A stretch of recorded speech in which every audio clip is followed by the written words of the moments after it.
గడిచిన కొంతకాలంగా జరుగుతున్న పరిణామాలను బట్టి మన మీద వేధింపులు పెరిగినాయన్న ఉద్దేశంతో మనం దాన్ని అధికారుల దృష్టికి తీసుకెళ్లాలని ఇక్కడికి రావడం జరిగింది. మనం పిలిచిన వెంటనే మన తహసీల్దార్ గారు ఇక్కడికి వచ్చారు. అందుకు ఆయనకు ధన్యవాదాలు. మన యొక్క మొరలు ఆలకించి ఆయన మనకు న్యాయం చేస్తారని చెప్పేసి మనం భావిద్దాం. గడిచిన కొంతకాలంగా స్థానికంగా మిలాని తండాలో నల్లాలు పెడితే జూబియర్ అనే వ్యక్తి వచ్చేసి నల్లాల్ని దౌర్జన్యంగా తీసేయడం జరిగింది. ఇది ఎందుకు తీసేస్తున్నామని అడ్డుకోబోయిన వాళ్ళ మీద దౌర్జన్యంగా ప్రవర్తించి తోసేశాడు. ఆ తర్వాత మీరు ఇక్కడ ఉండటానికి వీలు లేదంటే నల్లాలు పెట్టుకుంటారని చెప్పేసి నల్లాలు బంద్ చేశాడు దౌర్జన్యంగా. దాని మీద అధికారులకు చెప్పినా స్పందన లేదు. ఆ తర్వాత మనం పర్మిషన్ తీసుకొని డీడీలు కట్టిన నల్లాలని ఒక నల్ల ఇప్పించడానికి 4,000 రూపాయలు మన గుడిసెవాసులందరి దగ్గర లంచం తీసుకున్నాడు. లంచం తీసుకొని కూడా మాకు నల్లా కనెక్షన్లో గొంతు తడిసేలాగా నిన్న నీళ్ళు ఇవ్వట్లేరు అని మనం వాటర్ బోర్డు వాళ్ళకి చెప్తే తొందరలో మీ బస్తీకి మేము వస్తాం, మీరు కట్టిన డీడీల ప్రకారం మీకు నల్లాలు ఇవ్వాలి, అది న్యాయం. దానికి ఎవరు అడ్డుపడుతున్నారో వాళ్ళు పెద్ద చెయ్యున్నోళ్ళు, వాళ్ళకి మేము సరైన సమాధానం చెప్తాం, మీకు న్యాయం చేస్తామని హామీ ఇవ్వడం జరిగింది. వాళ్ళు హామీ ఇచ్చి 20 రోజులు అవుతున్నా ఇప్పటికీ అది పరిష్కారం కాలేదు. ఈ లోపుగా మనం తహసీల్దార్ గారికి ఇక్కడ ఇన్నేళ్ల నుంచి గుర్తువాసులు ఉంటున్నారు, వీళ్ళకి ఇల్లు ఇవ్వాలి అంటే మనకు తహసీల్దార్ గారు మనందరి మీద ప్రేమతోటి అధికారులను పంపించడం జరిగింది. అక్కడికి వచ్చిన జిహెచ్ఎంసీ వాళ్ళు మన భూమి ఎంత ఉందో సర్వే చేశారు.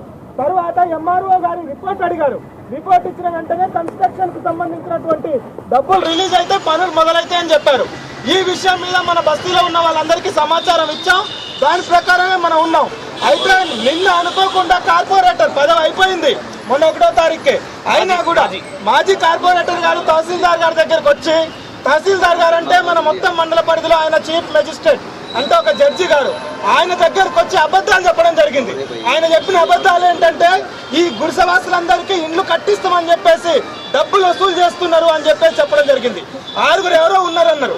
మేము వచ్చిన 6 ఎవరో చెప్పండి, డబ్బులు ఎవరు వసూలు చేస్తున్నారో వాళ్ళ మీద చర్యలు తీసుకుందామని ఎంఆర్ఓ గారికి కూడా అదే చెప్పాను. ఎవరు డబ్బులు వసూలు చేసినా కూడా సహించేది లేదు, వెంటనే చర్యలు తీసుకోవాలి అని. అది అయిపోయింది. ఇప్పటిదాకా వాళ్ళ పేర్లు ఇవ్వలేదు. అన్యాయంగా మనల్ని అక్కడి నుంచి తొలగించాలని చెప్పేసి ప్రయత్నాలు చేస్తున్నారు, మన మీదకి దౌర్జన్యం చేస్తున్నారు. వీటన్నిటిని పట్ల అధికారుల దృష్టికి తేవాలని ఇక్కడికి రావడం జరిగింది. ఇప్పుడు మన తహసీల్దార్ మన సమస్యల మీద రిప్రజెంటేషన్ తీసుకొని మాట్లాడతాం.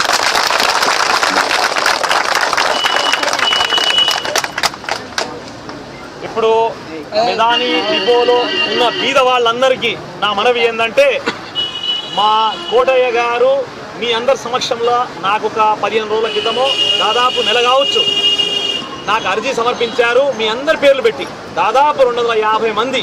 నేనన్నా ఇంకా ఉండొచ్చు, మంచిగా చూసి నిమ్మలంగా పెట్టంటే వారం రోజులు తిరిగి మీ అందరి పేర్లు రాసి తీసుకొచ్చాడు నా దగ్గర. నేను వెంటనే నా కింది స్థాయి అధికారులు అంటే మండల రెవెన్యూ ఇన్స్పెక్టర్ గారు మరియు పట్వారీ ఉంటారు మాకి, వారికి నేను ఇచ్చి విచారణ చేయండి, ఇల్లు తిరిగి విచారణ చేయండి. బీద వాళ్ళంతా వాళ్ళు ఎంతవరకు ఆక్రమించుకుంటారో ఆ ఏరియా కూడా మెన్షన్ చేయండి, మంచిగా రిపోర్ట్ నాకు ఇవ్వండి, నేను కలెక్టర్ గారికి పంపిస్తానన్నాను. మాకేంటంటే ఈ గత 13 అక్టోబర్ నుండి మన ముసలోళ్ళ పెన్షన్లలో మనం లీనమైపోయినాం. వీళ్ళకి పెన్షన్లు ఇప్పించడంలో మనం వాళ్ళ మొత్తం మునిగిపోయినాం. వీళ్ళు మమ్మల్ని వదిలిపెడతలేరు. ఇప్పుడు దాదాపు 11,000 మంజూరు చేసిన ఇంకా 400-500 మంది అటు ఇటు తిరుగుతున్నారు. మా మండలం లేని వాళ్ళు కూడా వచ్చి తీసుకోవడం జరిగింది. 200-300 మంది బయట వాళ్ళు వచ్చి మా దగ్గర తీసుకొని ఇప్పటిదాకా వస్తలేరు, ఫోన్లు చేస్తే లేపుతలేరు. కాబట్టి నేను క్షుణ్ణంగా పరిశీలిస్తున్నాను. అందువల్ల కొంచెం జాప్యం జరిగింది మీ ఎంక్వైరీలో. అయితే ఇవాళ రేపట్లో మా ఆర్ఐ గారిని పంపించి ఇల్లు వెరిఫై చేయించి మీరందరూ వాస్తవికంగా అక్కడ ఉంటే మాత్రం మీకు తప్పకుండా ఇల్లు ఇప్పించే బాధ్యత నేను తీసుకుంటాను. మరియు ఈ రిప్రజెంటేషన్ని కలెక్టర్ గారికి వెంటనే పంపిస్తాను. అది ప్లస్ దాంతోడు ఇది కూడా ఇందులో మెన్షన్ చేసిన దాని మీద అవి కూడా విచారణ చేపిస్తాను. మీరు మా ఆర్ఐ గారు పట్వారీ వచ్చినప్పుడు మీరు ఒక స్టేట్మెంట్ ఇవ్వండి, మేము ఎలాంటి లంచాలకు పాల్పడలేదు, మాలో మేము కలిసికట్టుగా ఉండి మేము మాకు ఇండ్లు వచ్చేదాకా మేము గట్టిగా ఉంటాం, ఎవరికి కూడా రానియం లోపడాన్ని మీరందరూ ఒక్క మాట మీద ఉండాలని నేను కోరుకుంటున్నాను. దయచేసి ఎవ్వరికి స్థానం ఇవ్వకండి. ఒక్కడు కూడా మీలో రాత్ర కొంచెం మందేసి ఏదన్నా లూజ్గా మాట్లాడినా పట్టుకుంటారు. ఇప్పుడు అవకాశం అట్లా ఉన్నది, బీద పరిస్థితి అలా ఉన్నది. బీదోళ్ళకి అలా ఈ మండలంలో బీదోళ్ళకి అన్యాయం జరుగుతుంది, మొదటి నుంచి జరుగుతుంది, ఇప్పుడు జరుగుతుంది, ఇంకా జరుగుతుంది. అది అరకట్టడానికి మీరందరూ నాకు సహకరిస్తే నేను మీకు సహకరిస్తాను. మీలో ఒక్కడు కూడా వెనకపోకూడదు, ఎవ్వరికి బానిస కాకూడదు. ఎవరి మాటల్లో రాకూడదు.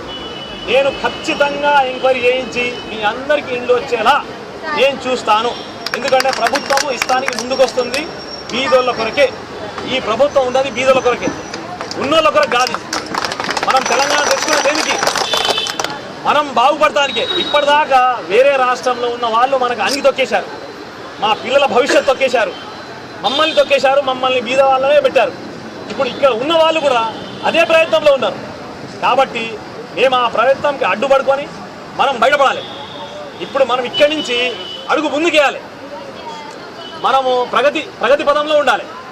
ఇప్పటిదాకా వెనుకబడిపోయినాం. ఎక్కడోళ్ళైనా సరే, మీరు ఎక్కడోళ్ళైనా సరే మా మండలంలో ఉంటుర్రు, నా వాళ్ళు మీరంతా. కాబట్టి నేను దీని మీద విచారణ చేపిస్తా. ఇదివరకు ఇచ్చిన కోటయ్య రిపోర్ట్ని కూడా క్షుణ్ణంగా ఇల్లు తిరిగి మా గిరిదావారు వస్తారు. ఇవాళ రేపట్లో మనకు కొంచెం వర్క్ తగ్గింది, వీళ్ళు వస్తారు, మీరు మంచిగా రాపించుకోండి. ఎంత విస్తీర్ణం అనేది సర్వేయర్ కూడా కొలతలు పెడతారు. ఎంత పెట్టినా కూడా మొత్తం టోటల్ మీద మీ అందరికి సమానంగా పనిచేస్తాం. పనిచేసి ఎక్కువ తక్కువ లేకుండా మంచిగా మీ అందరికీ మీరు పేరు, మీ చిరునామా మరియు మీ ఆధార్ నెంబరు, మీ మొబైల్ నెంబరు, మీరు మొత్తం వివరాలు మాకు ఖచ్చితంగా క్లియర్గా ఇవ్వండి. ఇచ్చేస్తే అధికారులకు పంపిస్తాం. వచ్చేలా నేను శాయశక్తులు నా ప్రయత్నం చేస్తాను. ఈ మండలంలో ఉన్న రోజులు డెఫినెట్గా వస్తాయి. ఎందుకంటే ప్రభుత్వం సిద్ధంగా ఉన్నది ఇస్తానికి. ఈ పెన్షన్ల కార్యక్రమం తర్వాత పేదోళ్ళకి భూములు పంచడం, తర్వాత ఇండ్లు కట్టియడం అదే కార్యక్రమంలో ఉన్నారు.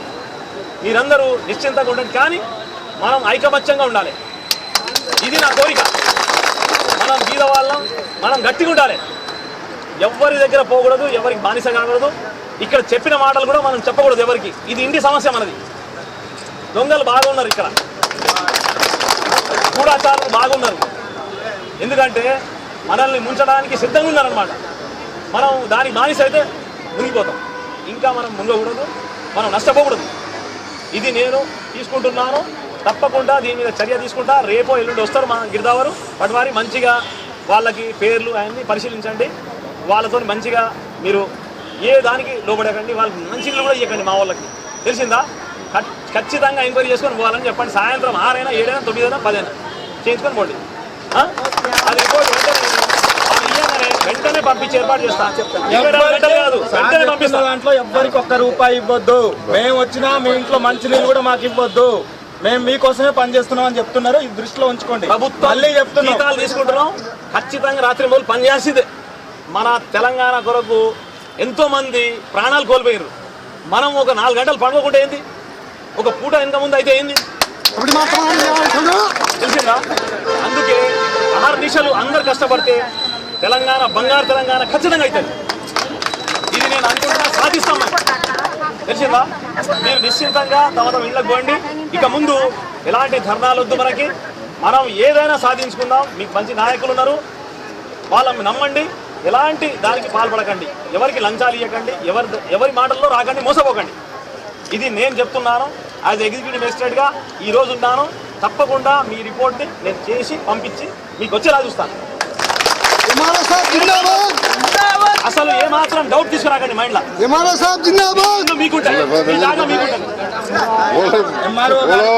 ధన్యవాదాలు తెలియజేస్తున్నాం మనందరి పక్షాన. ఆయన మాట్లాడినందుకు ధన్యవాదాలు తెలియజేస్తూ